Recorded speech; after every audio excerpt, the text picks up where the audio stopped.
नमस्कार। Vision IAS के news today के इस अंक में आप सभी का स्वागत है। इस अंक में हम आपके लिए लेकर आए हैं यूपीएससी परीक्षा की दृष्टि से महत्वपूर्ण कुछ अहम खबरें।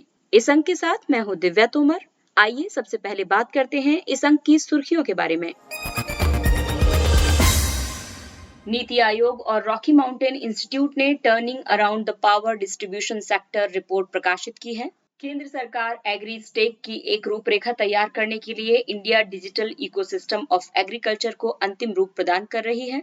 बढ़ती बेरोजगारी तथा संगठित और असंगठित क्षेत्रों में नौकरियों की हानि पर कोविड के प्रभाव से संबंधित रिपोर्ट सदन में प्रस्तुत की गई। वित्त संबंधी स्थायी संसदीय समिति ने दिवाला और शोधन अक्षमता संहिता की समीक्षा का सुझाव दिया। जलवायु परिवर्तन से निपटने के लिए केवल नेट जीरो कार्बन लक्ष्य पर्याप्त नहीं हो सकते। आईएमएफ ने कोविड के आघात को कम करने के लिए अब तक के सबसे बड़े मौद्रिक भंडार वितरण को स्वीकृति प्रदान की। और अब समाचार विस्तार से। नीति आयोग और रॉकी माउंटेन इंस्टीट्यूट ने turning around the power distribution sector report प्रकाशित की है। इस रिपोर्ट के मुताबिक अधिकांश विद्युत वितरण कंपनियां यानी डिस्कॉम्स महंगे दीर्घकालिक विद्युत खरीद समझौतों, निम्न स्तरीय अवसंरचना, अक्षम संचालन आदि की वजह से व्यापक वित्तीय हानि का सामना कर रही हैं। ये हानि वित्त वर्ष 2021 के लिए अनुमानतः 90,000 करोड़ रुपए है। रिपोर्ट में कई प्रमुख सुधारों और सुझावों का भी उल्लेख किया गया है। डिस्कॉम्स के पुनर्गठन के लिए राज्य के स्वामित्व वाली कंपनियों के सफल होने के लिए कंपनी और राज्य के बीच स्पष्ट पृथक्करण होना चाहिए। रिपोर्ट में कहा गया है कि ऐसा विनियामक कार्यों को राजनीतिक दबाव से मुक्त करके किया जा सकता है। इस उपाय के लिए केंद्र सरकार की भागीदारी के साथ क्षेत्रीय विद्युत विनियामक आयोग का गठन किया जाना चाहिए। उच्चतर दक्षता के लिए निजी भागीदारों में वृद्धि की जानी चाहिए। उदाहरण के तौर पर ओडिशा और महाराष्ट्र में फ्रेंचाइजी मॉडल लागू किए गए हैं। जिन घाटे में चल रहे क्षेत्रों में सरकारी समर्थन के बिना वाणिज्यिक संचालन संभव नहीं है, उनके लिए सार्वजनिक निजी भागीदारी मॉडल अधिक उपयोगी सिद्ध हो सकता है। जैसे प्रीपेड या स्मार्ट मीटर का उपयोग करके उनकी बिलिंग दक्षता में सुधार किया जा सकता है। कृषि के लिए सौर पंपों के उपयोग को प्रोत्साहित किया जाना चाहिए। इसके अलावा नवीकरणीय ऊर्जा एकीकरण सुधार के लिए कहा गया है कि डिस्कॉम को बैटरी प्रणाली या पंप हाइड्रो स्टोरेज प्रणाली प्रदान करके उनके द्वारा व्यापक पैमाने पर ऊर्जा भंडारण को अभिनियोजित करने की आवश्यकता है। दूरस्थ और कम आबादी वाले क्षेत्रों के लिए स्थानीय रूप से उपलब्ध रिन्यूएबल एनर्जी स्रोतों से विकेंद्रीकृत लघु स्तरीय उत्पादन के साथ मिनी ग्रिड स्थापित करने की आवश्यकता है। डिस्कॉम्स की सहायता के लिए कई सरकारी योजनाएं भी आरंभ की गई हैं, जैसे उज्ज्वल डिस्कॉम एश्योरेंस योजना यानी उदय, दीनदयाल उपाध्याय ग्राम ज्योति योजना और एकीकृत विद्युत विकास योजना आईपीडीएस। इसके अलावा पुनरुत्थान वितरण क्षेत्र योजना जून 2021 में मंत्रिमंडल द्वारा एक सुधार आधारित और परिणाम संबद्ध योजना को स्वीकृति दी गई थी।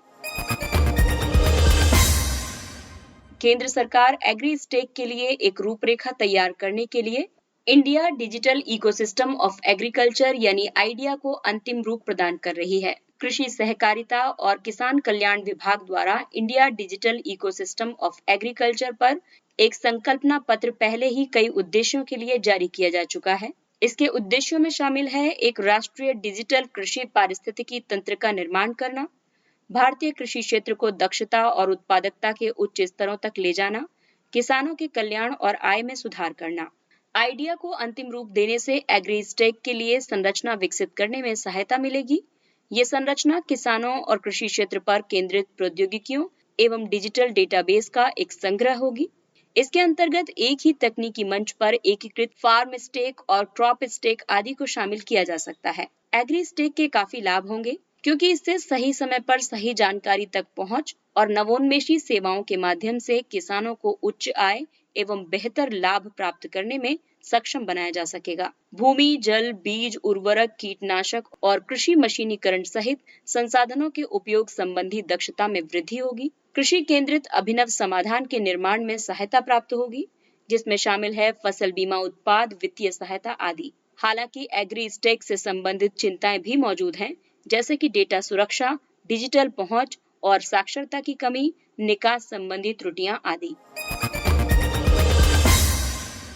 बढ़ती बेरोजगारी और संगठित और असंगठित क्षेत्रों में नौकरियों आजीविका की हानि पर कोविड-19 के प्रभाव से संबंधित रिपोर्ट सदन में प्रस्तुत की गई। इस रिपोर्ट को श्रम संबंधी स्थायी समिति द्वारा संसद में प्रस्तुत किया गया है। इस रिपोर्ट में कई तथ्यों को चिन्हित किया गया है। रिपोर्ट के मुताबिक वर्ष 2020 में लगभग आधे औपचारिक वेतनभोगी कर्मचारी अनौपचारिक रोजगारों की ओर स्थानांतरित हो गए थे।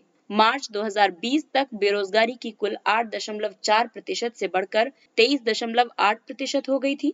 अंतर्राष्ट्रीय श्रम संगठन का मॉनिटर द्वितीय संस्करण कोविड-19 एंड वर्ल्ड ऑफ वर्क के अनुसार भारत में अनौपचारिक क्षेत्र के 40 करोड़ से अधिक श्रमिक व्यापक निर्धनता से ग्रस्त हो गए हैं। इस रिपोर्ट में ये सुझाव दिया गया है कि कोविड-19 जैसी प्रतिकूल परिस्थितियों के दौरान अनौपचारिक श्रमिकों के लिए नकद हस्तांतरण की व्यवस्था की जानी चाहिए। पीएम स्वनिधि योजना के तहत पथ विक्रेताओं यानी स्ट्रीट वेंडर्स को दिए गए ऋण को प्रत्यक्ष नकद अनुदान में बदला जाना चाहिए। पीएम स्वनिधि योजना के तहत पथ विक्रेता 10,000 रुपए तक के कार्यशील पूंजी ऋण प्राप्त कर सकते हैं। मनरेगा के तहत गारंटीकृत रोजगार के अधिकतम दिनों में वृद्धि और श्रमिकों को अनिवार्य स्वास्थ्य बीमा प्रदान किया जाना चाहिए। शहरी श्रमिकों के लिए मनरेगा के अनुरूप रोजगार गारंटी कार्यक्रम तैयार किया जाना चाहिए। कोविड-19 के प्रभाव को कम करने के लिए रोजगार की प्रकृति को औपचारिक बनाना, उत्पादकता में वृद्धि करना, मौजूदा आजीविका को मजबूत करना आदि प्राथमिकता वाले क्षेत्र हैं। कोविड-19 के दौरान सरकार द्वारा किए गए उपायों की बात करें तो इसमें आत्मनिर्भर भारत रोजगार योजना, एक राष्ट्र एक राशन कार्ड योजना, प्रधानमंत्री गरीब कल्याण योजना, प्रधानमंत्री गरीब कल्याण रोजगार अभियान और विदेश में कार्यरत भारतीयों के लिए स्वदेश पहल। वित्त संबंधी स्थायी समिति ने दिवाला और शोधन अक्षमता संहिता की समीक्षा का सुझाव दिया है।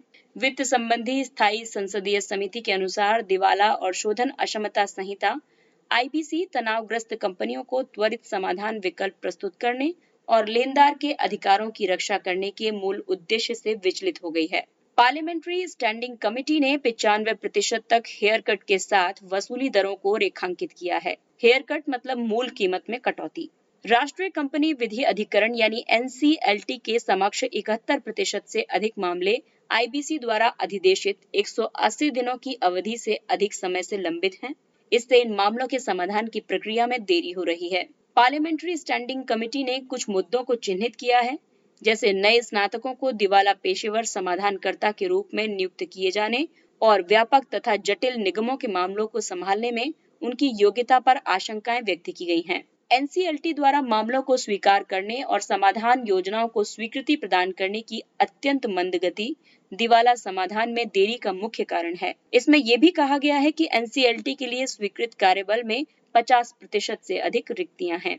इस समीक्षा में कुछ अनुशंसाएं भी प्रस्तुत की गई हैं, जैसे रिजोल्यूशन प्रोफेशनल्स के लिए कुछ नियम निर्धारित किए जाएं ताकि उचित मानकों को लागू किया जा सके और निष्पक्ष स्वविनियमन सुनिश्चित किया जा सके। उच्च न्यायालयों के न्यायाधीशों को एनसीएलटी का न्यायिक सदस्य होना चाहिए तथा अन्य सदस्यों के लिए भी बेहतर प्रशिक्षण की व्यवस्था की जानी चाहिए। लेनदारों द्वारा वसूल किए जाने वाले हेयर कट की मात्रा के निर्धारण के लिए वैश्विक मानकों के अनुरूप मानदंड विकसित किए जाने चाहिए। अगली खबर जलवायु परिवर्तन से। जलवायु परिवर्तन से निपटने के लिए केवल नेट जीरो कार्बन लक्ष्य प्राप्त नहीं हो सकते। ऑक्सफैम की टाइटनिंग द नेट रिपोर्ट में वर्णित किया गया है कि यूनाइटेड किंगडम, संयुक्त राज्य अमेरिका और चीन सहित कई देशों द्वारा घोषित नेट जीरो कार्बन लक्ष्य कार्बन उत्सर्जन में कटौती करने की प्राथमिकता से विचलित करने वाला कारक प्रतीत होता है। नेट जीरो उत्सर्जन को कार्बन तटस्थता के रूप में जाना जाता है। इसे तभी प्राप्त किया जा सकता है जब एक निर्दिष्ट अवधि में वायुमंडल में ग्रीन हाउस गैसों के मानव जनित उत्सर्जन को मानव के द्वारा ही निराकरण के माध्यम से संतुलित किया जाए। यदि अवशोषण और निराकरण वास्तविक उत्सर्जन से ज्यादा हो तो किसी देश के लिए नकारात्मक उत्सर्जन होना भी संभव है। उदाहरण के लिए भूटान, यहाँ पर कार्बन उत्सर्जन कम है जबकि कार्बन का निराकरण ज्यादा है। कार्बन तटस्थता प्राप्त करने के लिए कुछ रणनीतियां इस तरह से हो सकती हैं, जैसे विद्युत क्षेत्र में नवीकरणीय ऊर्जा का प्रयोग, कार्बन अभिग्रहण, उपयोग और भंडारण आदि। आइए अब आपको बताते हैं नेट जीरो लक्ष्यों से संबंधित चुनौतियों के बारे में। ये विभिन्न राष्ट्रों और निगमों को प्रदूषण जारी रखने की छूट प्रदान करते हैं। कई नेट जीरो लक्ष्य अस्पष्ट और अपर्याप्त रूप से परिभाषित हैं। ये लक्ष्य या तो अप्रमाणित नई तकनीकों या भूमि उपयोग के स्तर पर निर्भर करते हैं जो कि पूर्णतः असंभव है। नियोजित कार्बन निष्कासन के लिए आवश्यक कुल भूमि का आकार संभवतः भारतीय भूभाग का 5 गुना हो सकता है।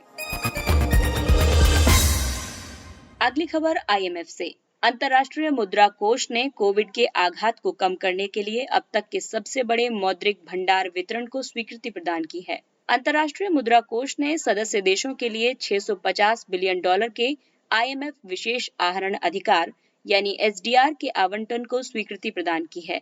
ये इस कोष में सदस्य देशों की मौजूदा कोटा हिस्सेदारी के अनुपात में है। भारत का कोटा 2.75% और चीन का कोटा 6.41% है, जबकि अमेरिका का कोटा 17.46% है। इस आवंटन का काफी महत्व है।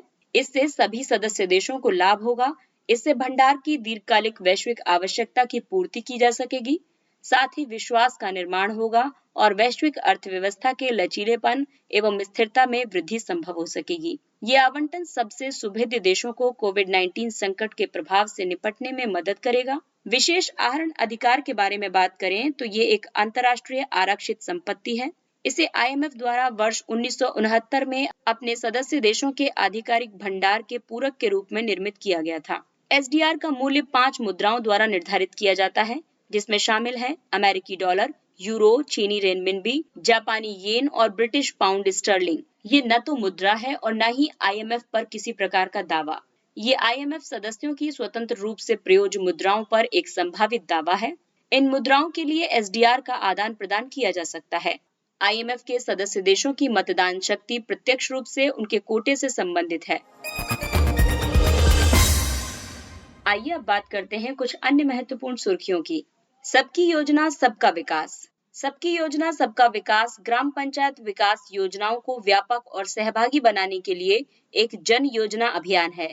इसमें जमीनी स्तर के लोगों को ग्राम सभाओं की योजना निर्मित करने के लिए सहभागी बनाया जाता है। साथ ही उन्हें पंचायतों द्वारा किए गए पिछले वर्ष के कार्यों का संपूर्ण लेखांकन करने में भी शामिल किया जाता है। ये ग्राम पंचायतों को आर्थिक विकास और सामाजिक न्याय के लिए योजना तैयार करने में मदद करता है, जो कि अनुच्छेद 243 जी के तहत अनिवार्य है। ये अभियान संविधान की 11वीं सूची के तहत सूचीबद्ध 29 विषयों पर अभिसरण के माध्यम से प्रमुख योजनाओं या कार्यक्रमों के प्रभावी और कुशल कार्यान्वयन में सहायता करता है।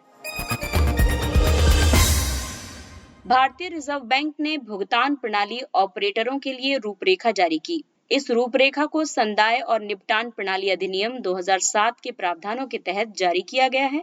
ये रूपरेखा पीएसओ द्वारा भुगतान और निपटान संबंधी गतिविधियों के लिए जारी की गई है। पीएसओ का अर्थ है एक अधिकृत भुगतान प्रणाली का संचालन करने वाला व्यक्ति या संस्था। भारतीय समाशोधन निगम लिमिटेड, भारतीय राष्ट्रीय भुगतान निगम, वीजा आदि भारत में कार्यशील कुछ अधिकृत पीएसओ हैं।